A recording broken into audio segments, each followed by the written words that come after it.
தமிழ். ஆ, வா வர்ஷினி, சாப்பிட்டியா? சாப்பிட்டேன் தமிழ். என்ன வர்ஷினி? என் மேல கோவமா இருக்கியா தமிழ்? ஏன்? இல்ல, நீங்க எல்லாரும் பிரபு வேண்டாம், இந்த கல்யாணத்தை நிறுத்திடலான்னு சொன்னீங்க. உங்க பேச்ச மீறி நான் இந்த கல்யாணத்தை நடத்தணும்னு சொல்றேன். என் முடிவுக்கு அண்ணனும் அப்பாவும் சம்மதம் சொல்லிட்டாங்க. அதுவும் லைஃப் வர்ஷினி, நீ தானே முடிவெடுக்கணும். இதுல கருத்து சொல்றதுக்கு நாங்கெல்லாம் யாரு? தமிழ், அப்படியெல்லாம் பேசாத. என் வாழ்க்கையில முடிவெடுக்கிறதுக்கு உனக்கு எல்லா ரைட்ஸுமே இருக்கு. நீ எனக்கு எவ்வளவு பண்ணிருக்க தமிழ். நான் நல்லா இருக்கணும்னு தான் நீ எப்பவுமே யோசிப்ப. உன்னை என் அண்ணின்னு சொல்றதை விட கூட பிறந்த அக்கான்னு சொல்றதுதான் சரியா இருக்கும். ஏன்னா அந்த அளவுக்கு நீ என் மேல கேரிங்கா இருந்திருக்க.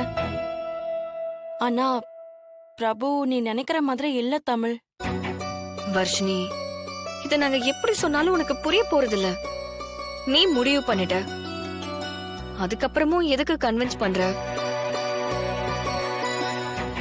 ஒன்னே ஒண்ணு மட்டும் புரிஞ்சுக்கோ, நான் ஜனாமா மொத்த குடும்பமும் நீ நல்லா இருக்கணும்னு மட்டும்தான் யோசிப்போம்.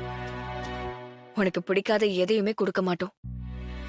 உனக்கு பிடிச்சதா இருந்தாலும் இது வேண்டான்னு நாங்க சொல்றோம்னா கண்டிப்பா அதுல அர்த்தம் இருக்கும். ஐயோ தமிழ், நான் அதை இல்லைன்னு சொல்லல. நான் வச்சிருக்கிறதுல போட்டிருக்க ட்ரெஸ்ல பெஸ்ட் கலெக்ஷன் எதுன்னு தெரியுமா? அது எல்லாமே நீ எனக்கு செலக்ட் பண்ணி கொடுத்தது. இந்த மாதிரி என்னால 100 சொல்ல முடியும். பட் இந்த விஷயத்துல உன் முடிவு தப்புன்னு எனக்கு தோணுது தமிழ். பிரபு பொய் சொல்லல தமிழ். அது ஒரு சின்ன மிஸ் அண்டர்ஸ்டாண்டிங். அவங்க அப்பா பண்ண தப்புக்கு அவர் எப்படி பொறுப்பாக முடியும்?